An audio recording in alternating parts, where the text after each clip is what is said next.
तालुक्यातील मोजे खांबेगाव येथील यशोदा अर्जुन पावडे यांनी कल्याण टोलला त्यांच्या क्रेशर व इतर कामांसाठी महातपुरी शिवारातील 42 आर जमीन करारावर दिली होती। जवळपास 3 महिने उलटूनही कल्याण टोलने त्यांच्याबरोबर 2024चा करार केला नाही। त्यामुळे यशोदा पावडे यांनी सदर जमीन ताब्यात घेतल्याने कल्याण टोलचे मॅनेजर यांनी पोलिसांना पाठवून त्यांना मानसिक त्रास देण्यासाठी सुरुवात केली। या प्रकाराला कंटाळून यशोदा अर्जुन पावडे, भास्कर पावडे, अर्जुन पावडे यांनी सरपंच प्रतिनिधी गजानन कदम व तंटामुक्ती अध्यक्ष नाना शिंदे यांना याबाबत सांगून याकडे लक्ष वेधावे अशी विनंती केली। त्यावरून सरपंच प्रतिनिधी गजानन कदम व नाना शिंदेसह ग्रामस्थांनी आज पावडे यांच्या शेतात येऊन याबाबत ताडकळस पोलीस स्टेशन गाठले, पण अधिकारी नसल्याने त्यांना परत यावे लागले। कल्याण टोलकडे 3 माहाचे भाडे थकले आहे व त्यांनी अद्याप करारनामाही केला नाही। त्यामुळे सदर जमिनीतील मटेरियल तात्काळ काढावे व करारानुसार 3 फूट माती टाकून देण्यात यावी अशी मागणी करीत जर हे नाही झाले तर सर्व परिवारासह पोलीस अधीक्षक कार्यालयासमोर आमरण उपोषण करण्याचा इशारा यावेळी बोलताना देण्यात आला।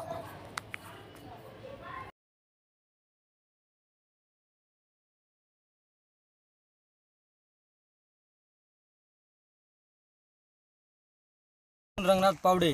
बरं, एक सांगा, हे काय चालू आहे सध्या? इथं आम्ही कदरून गेलो तर फाशी घ्यायचा अक्षरशः टायमाला हे मोहिते अण्णा इथून पोलीसची गाडी बोलित इथून आलं केटर म्हणजे आपलं ट्रॅक्टर माल न्याला, माल 4 ट्रॅक्टर देतो म्हणले होते। मोहिते अण्णा 2 मिनिटात गाडी आणते पोलीसची, बोलते म्हणते याच्यावर गुन्हा दाखल करा, त्याच्या भाकळे हे आम्हाला प्रेशर आणून दबाव द्यायला। तर लास्ट पर्याय झाला आत्महत्या करायची इथं, बस दुसरं काय राहिलं नाही आमचं। न्याय कोण देणार नाही, काय नाही आम्हाला। समोर आणले करे मग काय प्रकार चालू आहे गावामध्ये सध्या? काय याच्या अन्याय झालाय। मग तुम्ही नुसतं बघायला 1 वर्ष झालं, अग्रीमेंट नाही, काही नाही, पैसे देणार। आता हे लेकर हे 2 एकर जमीन आहे, काय करायचं ते? पुन्हा हे धमक्या आहे ते। गाववाले मिळून तुम्ही यांना का बोलत नाही कंपनीला? किंवा कंपनीला बोलू देत नाहीत ना सगळे, ते त्याच्यावर दबाव आणायले, प्रेशर आणायले, पोलीसच्या गाड्या 3-3 वर्ष त्याच्या घरी येणं, धमक्या देणं। आता काय केलं पाहिजे? काय आम्ही सोबतच त्याचे आता बघू। आता कलेक्टर ऑफिसला जातो, SP ऑफिसला जातो, जर नाही झालं तर आम्हाला उपोषण करतो। ओके, धन्यवाद। नाना शिंदे, खांबेगाव तंटामुक्ती अध्यक्ष।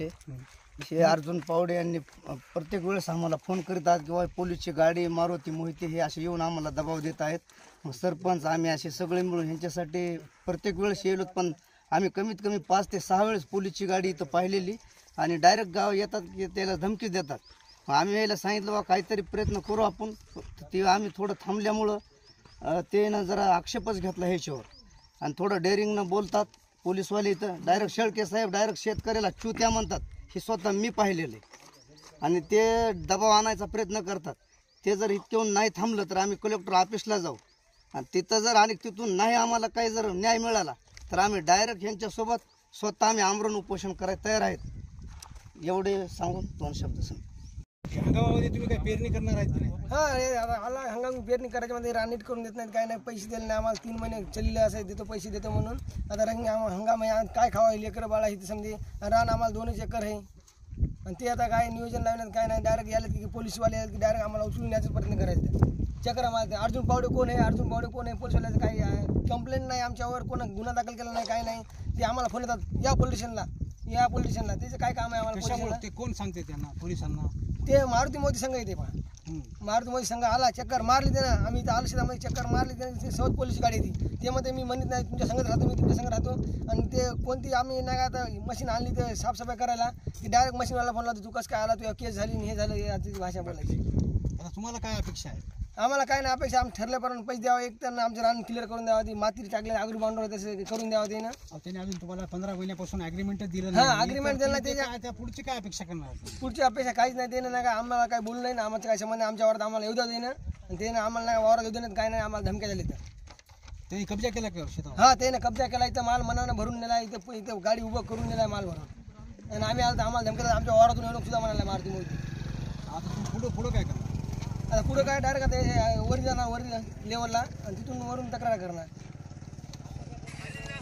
आता पुढं आम्ही नाही काय SP ऑफिसकडे जाणार, कलेक्टरकडे जाणार, तक्रार करणार। ह्याच्यावर आम्हाला 1.5 वर्ष झालं तरार आहे, मानसिक तरार झाली आम्हाला ही, त्याच्यामुळे आम्हाला वरीचा पाऊल उचलावं लागणार, त्याच्याजवळ आमर उपोषण करावं लागेल आणि स्वतः आत्महत्या सुद्धा करावं लागणार आमच्या शेतामध्ये येऊन आम्हाला. ह्या लेकरा बाळा सगळं आत्महत्या करावं लागणार आम्हाला शेतात येऊन स्वतः. आता हे इतका त्रास दिला आम्हाला विनाकारण काही नसताना आमचं संबंध.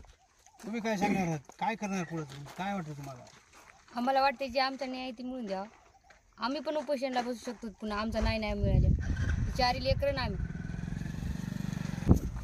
कदम साहेब काय प्रकार आहे आणि काय आपल्या गावामध्ये काय घडते असं? या ठिकाणी यांनी जो कंपनीशी करार केला होता ते जवळपास 2022मध्ये संपलेला आहे आणि संपून जवळपास 13 महिने झाले. तेव्हापासून ह्या लेकरा बाळानं काय खातं. सरपंच या नात्यानं सरपंच प्रतिनिधी या नात्यानं मला बोलला असता बाकले साहेबांचा मला फोन आला की सरपंच साहेब तुम्ही कसं काय सहकार्य करता, तुमच्यासुद्धा गुन्हे दाखल करा. कोणा हिशेबानं गुन्हे दाखल करणार प्रतिनिधी म्हणून मला यावं लागणार नाही. या लेकरा बाळाचा काय विषय आहे. हे लेकरं बाळ म्हणजे आम्ही शेतकरी कुटुंब आहे. पूर्ण जीविता म्हणजे यांची उदरनिर्वाह हा शेतीच्या जीवावर होतो आणि यानं काय खातं. कंपनी यांना कमीत कमी 13-14 महिन्यापासून पैसे देत नाही. जे ठरलं ते हिशोबानं पैसे देत नाही. नंतर यांचा उदरनिर्वाह शिक्षण असेल, याचा घरू खर्च असेल कसा भागणार. सांगितलं असता मग पोलीस स्टेशनला आपण बसून मिटून अशी त्याची उडवाडीची उत्तरे असेल. आणि तुम्ही काय निर्णय घेणार या लोकांसाठी? या लोकांसाठी आम्ही सदैव सोबत आहेत. यांनी फोन केला तर आम्ही हजर होतो. त्या बाकलीला फोन केला ते फोन उचलत नाही माणूस. पोलीस स्टेशन डायरेक्ट गाडी येऊन उचलते यांना. तुम्हाला तुमच्या गुन्हे दाखल कशामुळे पोलीसवाल्यांची एवढी काय दादागिरी यांची? आता ही बाकळे साहेबाचा म्हणजे कोण आहे ते बाकळे? बाकळे म्हणजे या कंपनीचा मॅनेजर, जनरल मॅनेजर बाकळे. हा बाकळे म्हणून ते त्याचे फोन पोलीस स्टेशनला ते मला ते पोलीस त्याचे संबंध आहे. जवळपास 5-6 वर्षापासून कंपनी नाही. पोलीसच्या संपर्कात राहून इथं याचं म्हणलं की पोलीसची गाडीच घेऊन येणार असं सामंजस्यानं मार्ग काढून विकणार नाही. ते सतत यायचं. आता हे गाव तुमचं आहे, शेती यांची आहे, कब्जा त्यांचा कसा? म्हणजे हे करार संपून सुद्धा वर्ष झालं नाही. कंपनीचा विषय इथं आले तर मग ते डायरेक्ट म्हणजे दहशत निर्माण केल्यासारखी करते. पोलीसला घेऊन येऊन तुमच्या गुन्हे दाखल करू, मग तुमचा करार आहे तुम्हाला 10% वाढून देतो. 10% वाढून बी नाही, करार बी केला नाही. ह्या कुटुंबाची जबाबदारी कोण घ्यायची. आता हेच पूर्ण जीवित आहे शेतीवरच आहे आणि हे कधी आता खाली करणार आहेत. आता खरीपची पेरणी जवळपास 2च महिन्यावर आहे. कधी खाली करणार आहेत, कधी याला शेत भरून देणार. ते मध्ये 3 महिन्याचे पैसे घ्या. यानं केला तर 1 वर्षाचा करार करावा आणि 10% जी रक्कम वाढून ती द्यावा. नाहीतर मग हे बी घोषणा बसतील याच्या मार्गाने आम्ही यांच्यासोबतच राहणार आहे. काही विषय नाही.